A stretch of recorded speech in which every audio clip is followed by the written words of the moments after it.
Boa noite a todos. Boa noite.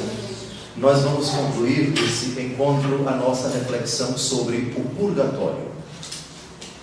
O purgatório é um estado das almas dos nossos irmãos que já morreram na graça de Deus, estado de purificação. Purificação de impurezas, de imperfeições, de vestígios de pecados e, como vimos no encontro passado, de expurgo, de purificação das penas dos pecados perdoados quanto à culpa. Essa distinção, que já recordamos nos dois encontros passados, é crucial para nós compreendermos a doutrina do purgatório.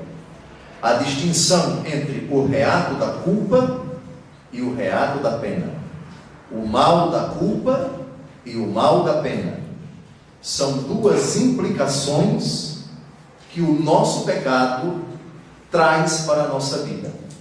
Recordando, quando nós pecamos, nós adquirimos um duplo problema perante Deus e perante a sua obra. Principalmente perante Deus. A responsabilidade do nosso ato e a obrigação que nós temos de reparar o mal que nós cometemos com aquele ato. São duas coisas unidas, mas distintas. Exemplo muito simples. Fulano roubou um dinheiro de alguém. Ele adquire perante Deus a responsabilidade pelo seu ato, é culpado de ter cometido o crime do roubo, mas assume também no dever a obrigação de reparar o mal que ele cometeu. Citamos alguns exemplos na Bíblia para ilustrar esse pensamento, essa distinção. Vamos recordar alguns exemplos. No Antigo Testamento nós vimos Moisés, que ofendeu a Deus com sua desconfiança, com sua desobediência. Deus o perdoou, mas ele teve que reparar o mal que ele cometeu. Não entrou na terra prometida. Lembram do rei Davi, que cometeu adultério com Betsabé, ou Bersabeia, esposa de Urias? Foi desmascarado, foi denunciado pelo profeta. O rei pediu perdão a Deus. Deus perdoou o rei Davi, mas ele teve que reparar o mal que ele cometera. O filho daquela união morreria. Nosso Senhor Jesus Cristo visitou um pecador público. Desce depressa, pois é necessário que eu me encontre em tua casa. Foi na cidade de Jericó. Esse pecador roubava, extorquia, adquiria de forma imoral dinheiro às custas do povo judeu. Esse pecador recebeu Jesus em sua casa e disse: Senhor, metade dos meus bens eu darei aos pobres, e se defraudei alguém, restituirei 4 vezes mais. Jesus disse, era Zaqueu: hoje a salvação entrou nesta casa. A pecadora flagrada em adultério, citamos também esse exemplo para distinguir o mal da culpa e o mal da pena. Ela ia ser lapidada, ela ia ser apedrejada. Então Jesus, instado por aqueles que queriam vê-la morta, disse: atire a primeira pedra quem não tiver pecado. E um por um, a começar dos mais velhos, eles se retiraram. O diálogo de Jesus com a pecadora foi comovente. Ninguém te condenou? Não, Senhor. Eu também não te condeno. Vai, e de agora em diante não tornes a pecar. Duas coisas na frase de Jesus. A culpa daquela mulher, Jesus a perdoou. Eu não te condeno. Mas Jesus disse algo mais.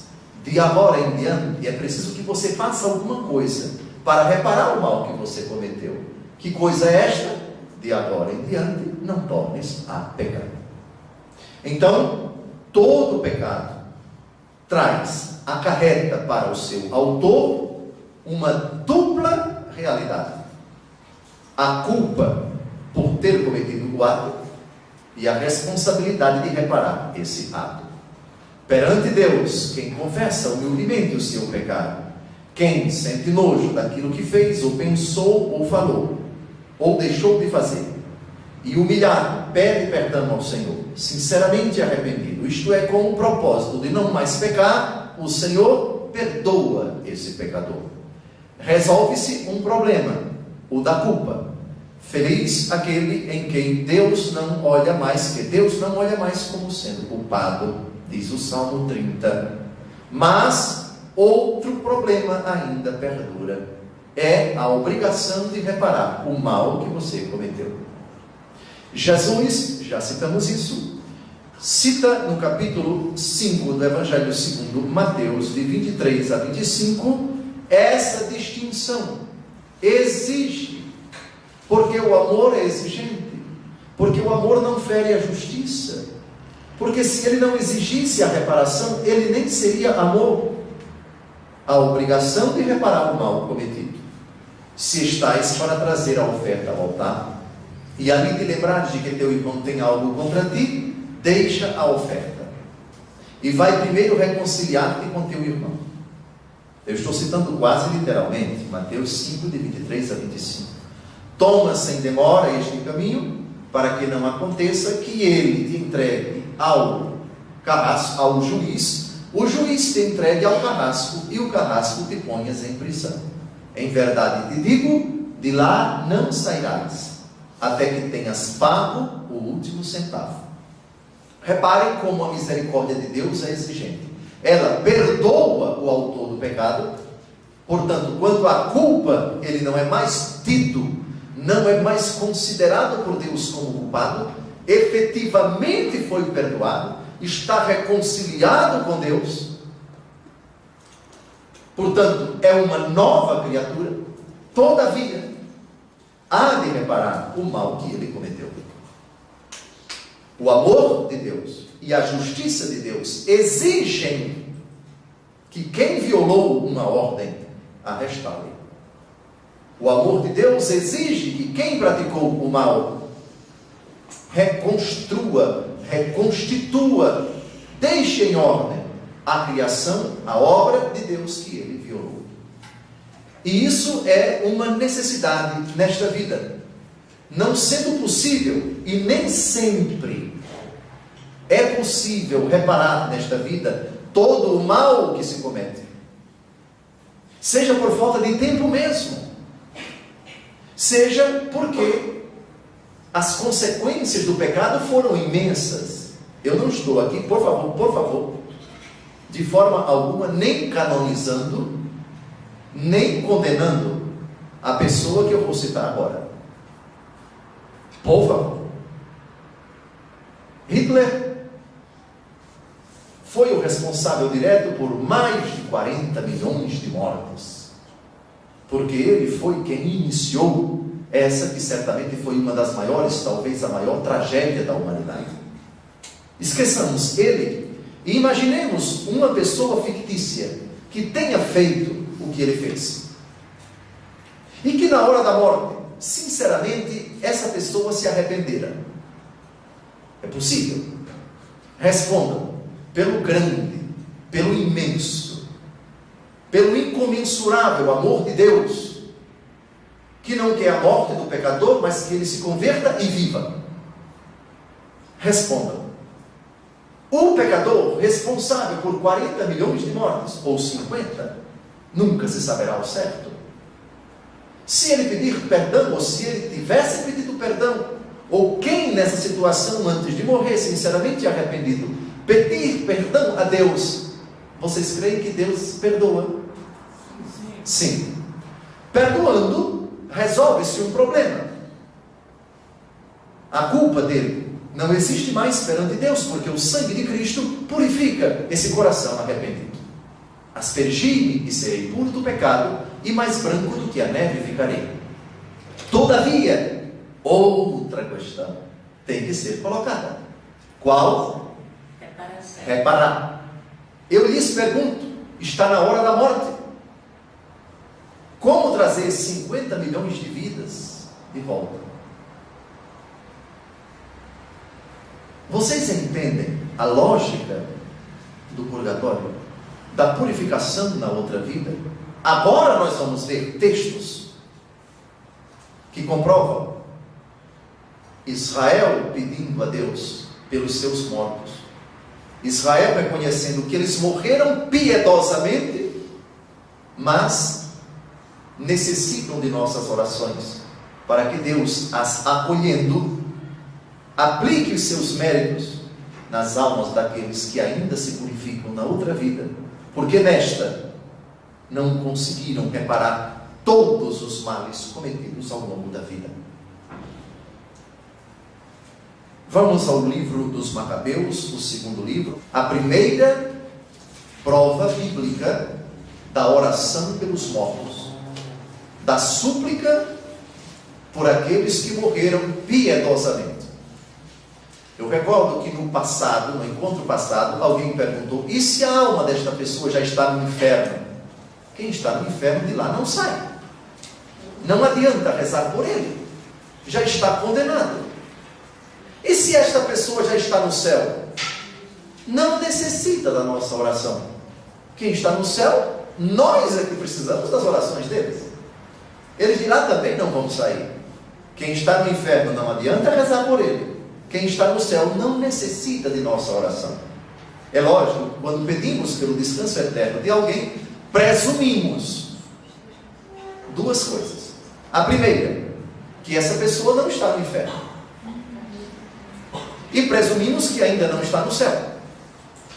Logo, é uma presunção, nós supomos que essa pessoa morreu piedosamente, mas ainda não purificou-se da obrigação que ela tinha de reparar nesta vida o mal que ela cometeu. Ficou claro? Aqui nós não estamos num campo empírico que se possa dizer: ei, mas fulano morreu, fulano era tão ruim, tão ruim, tão ruim, que eu tenho certeza absoluta que ele está no inferno. Ninguém pode dizer isso, por favor.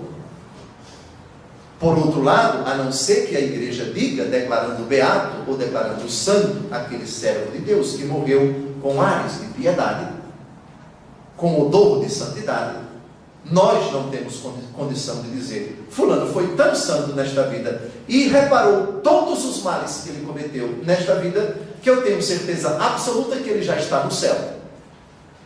Bom, você pode até dizer isso interiormente, mas é sempre uma certeza moral, não é uma certeza de fé.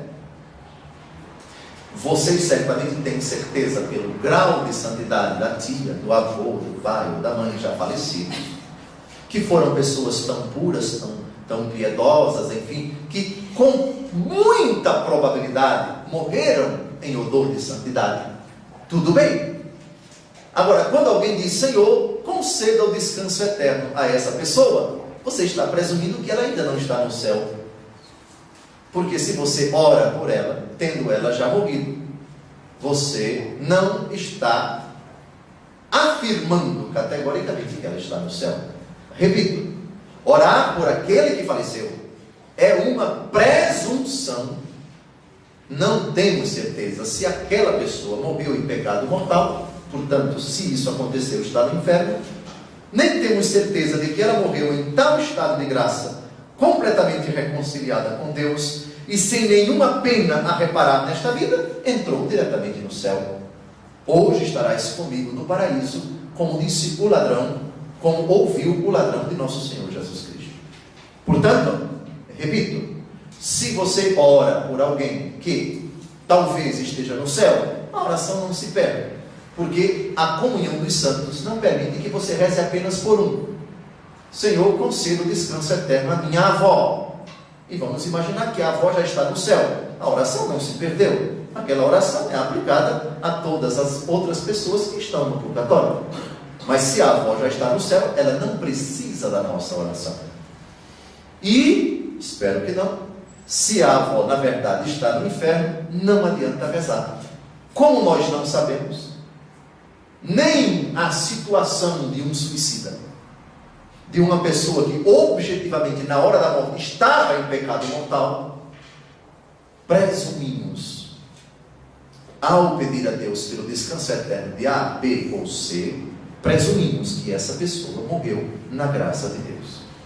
O texto que vamos ver agora, que vamos ler agora, que vamos comentar agora, é elucidativo a esse respeito. 2 Macabeus, capítulo 12, de 38 em diante. Depois disso, reunindo seu exército, Judas alcançou a cidade de Odolã.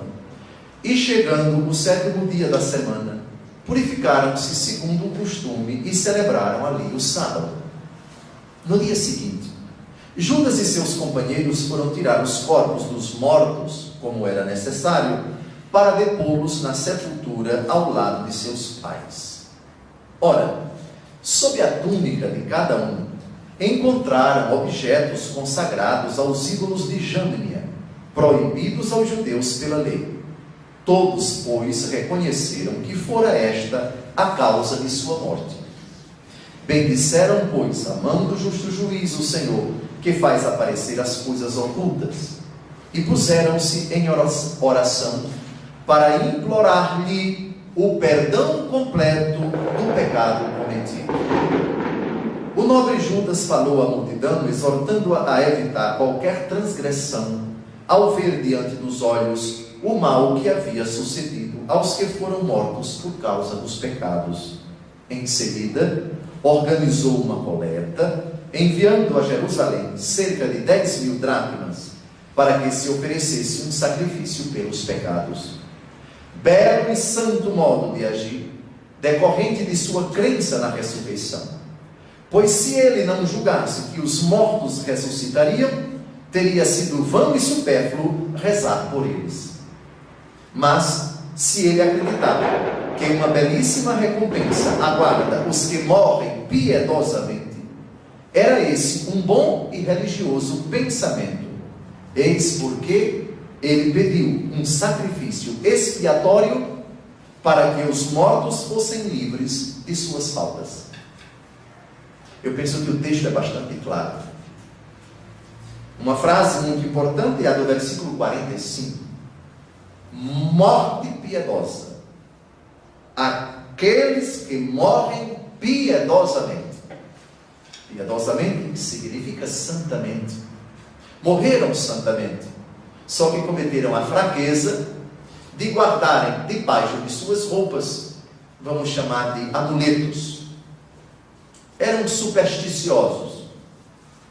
Os israelitas, quando viram os corpos dos seus compatriotas e perceberam esses amuletos, imediatamente fizeram uma coleta e mandaram realizar o sacrifício, para que Deus cancelasse essas imperfeições, essa falta que eles levaram consigo para outra vida.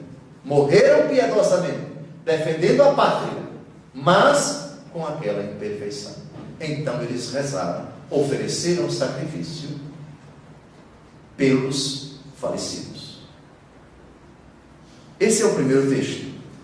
O segundo texto, agora vamos para o Novo Testamento. A primeira carta de São Paulo aos Coríntios, capítulo 3, versículos de 9 a 15.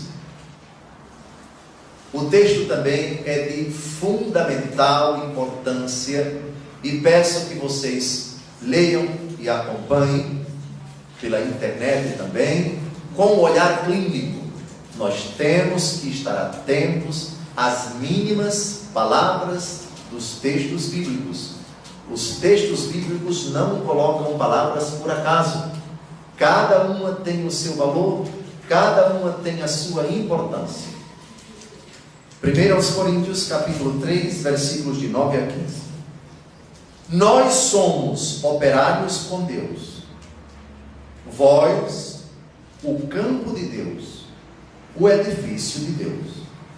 Segundo a graça que Deus me deu, como sábio arquiteto, lancei o fundamento, mas outro edifica sobre ele. Quanto ao fundamento, ninguém pode pôr outro diverso daquele que já foi posto: Jesus Cristo. Agora, se alguém edifica sobre este fundamento com ouro, ou com prata, ou com pedras preciosas, com madeira, ou com feno, ou com palha, a obra de cada um aparecerá. O dia do julgamento irá demonstrá-lo. Será descoberto pelo fogo. O fogo provará o que vale o trabalho de cada um. Se a construção resistir, o construtor receberá a recompensa. Se pegar fogo, arcará com os danos. Ele será salvo, porém passando, de alguma maneira, através do fogo. Reparem a frase que muito nos interessa no versículo 13. O dia do julgamento irá demonstrá-lo. Qual é o dia do julgamento? O dia do nosso passamento para outra vida. A carta aos Hebreus, capítulo 9, versículo 27, diz que haverá uma morte apenas para os homens. Está escrito que o homem morra uma só vez, depois do que segue-se o juízo. Essa frase é contundente para quem acredita que vai voltar outras vezes para esta terra, que vai assumir o corpo de outra pessoa e que vai morrer muitas vezes. Esta não é a fé da Bíblia. Esta não é a fé da igreja. Essa doutrina se chama reencarnação. Isso não existe segundo nossa fé cristã. Essa doutrina não é aprovada pela Bíblia. Nós só morreremos uma vez, depois do que seguir-se-á o juízo. Pois bem, o dia do julgamento, que vai provar qual é a qualidade, entre aspas, do material, entre aspas, que somos nós, esse dia terá um fogo. A piedade popular fala de fogo do purgatório, baseada nessa afirmação. Se pegar fogo, portanto, é uma realidade que ainda não está completamente purificada. Versículo 15: arcará com os danos. Ele será salvo, passando de alguma maneira através do fogo. Está claro? No dia do julgamento, um fogo submeterá à prova a autenticidade desses materiais, por assim dizer, aqui citados de forma figurada: ouro, prata, pedras preciosas, madeira, feno ou palha. Digamos assim, os diversos graus de santidade. Há determinadas pessoas que no fim da vida já foram tão provadas e já purificaram-se pela oração, pelo jejum, pela penitência, de todos os pecados que elas cometeram, que entrarão diretamente no céu como o ladrão crucificado ao lado de Jesus, que ouviu de nosso Senhor: hoje estarás comigo no paraíso. Esse é ouro. Os outros materiais de menor qualidade, como a prata, pedras preciosas, e vai baixando, madeira, feno, palha. São Paulo fala aqui de um fogo na hora do julgamento, e fala que quem passar pelo fogo, quem se submeter a esta prova, se salvará, mas passando pelo fogo. Passando pelo fogo. No julgamento, um fogo purificador.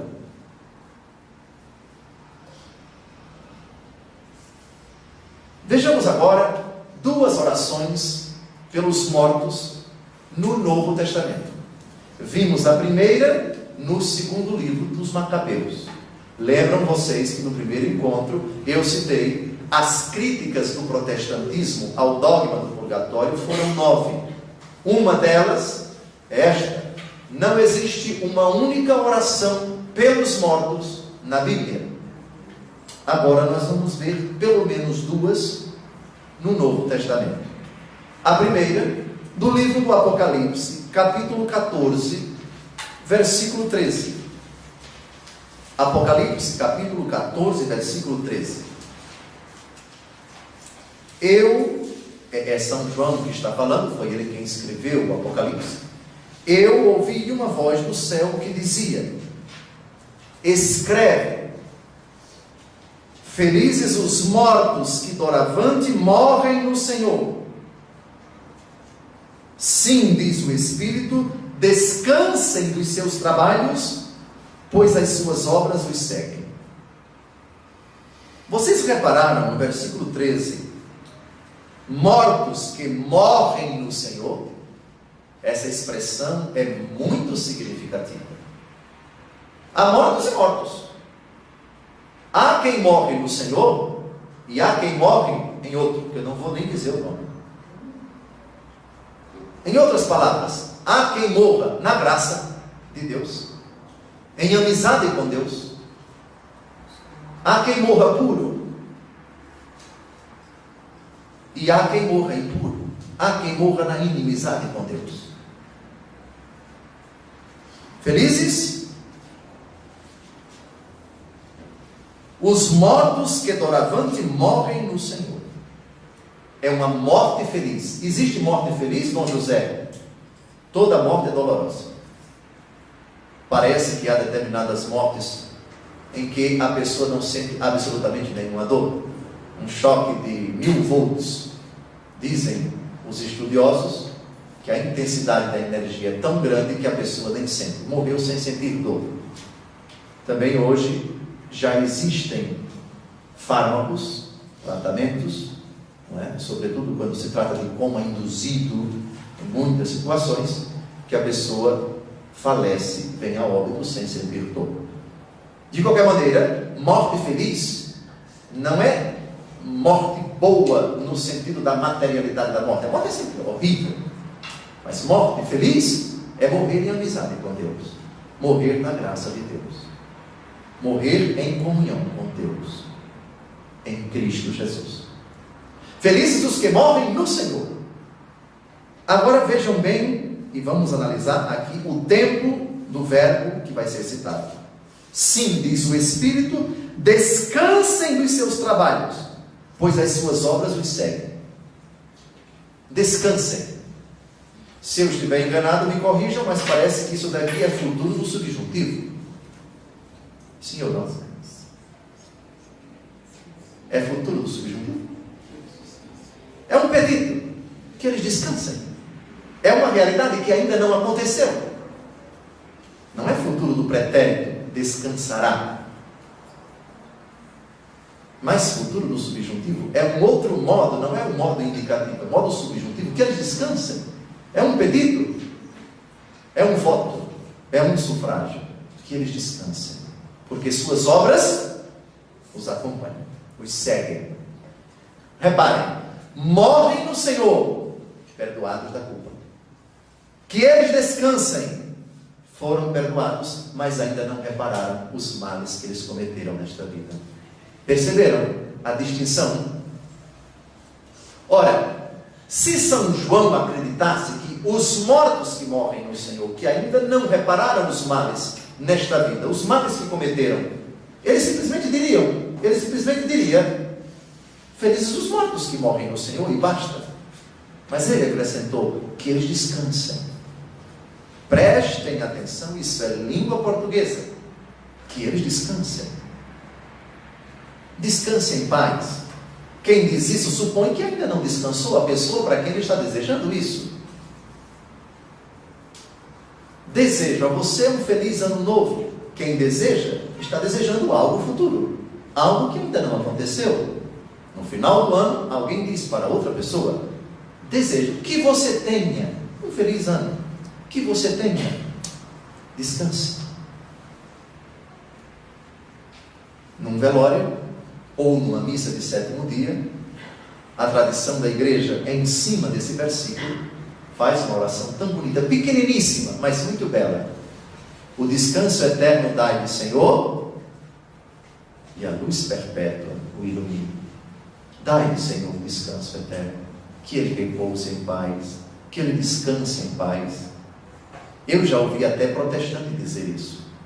Claro que eu fico surpreso, que isso é uma prece, isso é um pedido. Se eu peço a Deus que alguém que já morreu descanse, eu implicitamente estou dizendo que ainda não descansou. Mas não é qualquer pessoa, são esses que morreram no Senhor. Vejam bem o texto de novo. Vamos ler? Eu ouvi uma voz do céu que dizia: escreve, felizes os mortos que doravante morrem no Senhor. Sim, diz o Espírito, descansem dos seus trabalhos, pois suas obras os seguem. O descanso eterno dai, Senhor. Senhor, dai descanso a esta pessoa que tanto sofreu, que tanto isso, que tanto aquilo outro, que ele descanse, Senhor. O fiel que pede isso, suplica a nosso Senhor que os méritos de sua paixão, que Cristo Jesus, Ele, o fogo de sua misericórdia, purifique esta pessoa, abraçando-a com o seu amor, purificando-a das penas, dos pecados perdoados quanto à culpa que ela devia reparar nesta vida e não reparou. E para concluir, outra oração, esta não é clara, mas parece que o texto que nós vamos ler trata-se de uma oração por uma pessoa que já morreu. Quando nós pedimos a Deus pelo descanso eterno de alguém, e não citamos esta pessoa, pelo menos em primeiro lugar, mas a família dela, fulana perdeu, a família de fulano está muito triste, muito abatida, muito dolorida, muito sentida, porque tal pessoa morreu. Que Deus conforte fulano, que Deus conforte ciclano, e para aquele que morreu, que Deus o recompense. Normalmente nós fazemos assim. Por exemplo, numa missa de sétimo dia, rezamos pelo ente querido da família que está ali, o ente que se foi, e no final da missa vamos dar as condolências, enfim. E quando recordamos aquela família nas nossas preces, ou quando conversamos com outra pessoa, ou outras pessoas sobre aquela família, pedimos que esta pessoa, ou estas pessoas rezem, para que Deus conforte os entes queridos que ficaram, e conceda o descanso eterno àquele que partiu. Isso é básico, nós fazemos isso a 3x4. Isso acontece na segunda carta de São Paulo a Timóteo, capítulo 1, versículos de 13 a 18. Primeira carta de São Paulo a Timóteo, capítulo 1, de 13 a 18. A pessoa que muito provavelmente já havia falecido, e falecido há pouco tempo, ela se chama Onesíforo. Segunda carta de São Paulo a Timóteo, segunda carta, capítulo 1, de 13 a 18.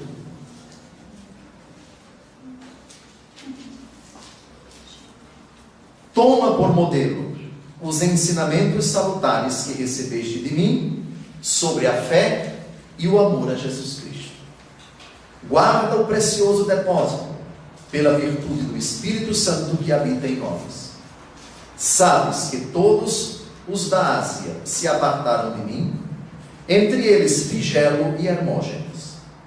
O Senhor conceda sua misericórdia, atenção, o Senhor conceda sua misericórdia à casa de Onesíforo, ou seja, à família de Onesíforo, que muitas vezes me reconfortou e não se envergonhou das minhas cadeias. Pelo contrário, quando veio a Roma, procurou-me com solicitude e me encontrou. O Senhor lhe conceda a graça de obter misericórdia junto do Senhor naquele dia. Sabes melhor que ninguém quantos bons serviços ele prestou em Éfeso. Vejam, eu repito, o texto não parece unívoco, não diz com clareza que Onesíforo morreu. Mas a expressão indica com muita probabilidade que São Paulo aqui está se referindo à família de um falecido. Repito de novo o versículo 16. O Senhor conceda a sua misericórdia à casa de Onesíforo. Repare, a família de Onesíforo. Se Onesíforo tivesse vivo, seria mais lógico que São Paulo dissesse: o Senhor conceda misericórdia a Onesíforo e à sua família. Mas não, a casa de Onesíforo, que muitas vezes me confortou e não se envergonhou de minhas cadeias. Ora, a frase só tem sentido se Onesíforo já estava morto. Conceder misericórdia, que Deus tenha compaixão, enfim, isso faz supor que a família está muito sentida. Pois bem, de qualquer forma, se essa é uma oração pelos mortos, eu acredito que é, em oblíquo parece ser, tudo leva a crer que São Paulo aqui está pedindo por alguém que já morreu. Apocalipse capítulo 14, versículo 13, é sem dúvida uma oração pelos mortos, que eles descansem em paz. Penso que com isso nós concluímos a nossa reflexão sobre essa verdade tão antiga quanto o Antigo Testamento, a oração pelos mortos. Obviamente não podemos esperar que o protestantismo, o nome já diz, que protesta contra aquilo em que crê a Igreja Católica, vá aceitar uma verdade católica como essa. Lógico que eles vão negar, afinal de contas são protestantes. Todavia, o nosso papel não é tentar convencer os outros que não acreditam no que acreditamos a acreditarem no que nós acreditamos. É nosso papel, é nosso dever conhecer os fundamentos da nossa fé dentro da Santa Palavra de Deus. E penso que esses 3 encontros nos ofereceram subsídios bastante claros, para que não pare nenhuma dúvida no nosso coração de que rezar pelos mortos é uma prática bíblica, tanto do Antigo quanto do Novo Testamento. Muito obrigado.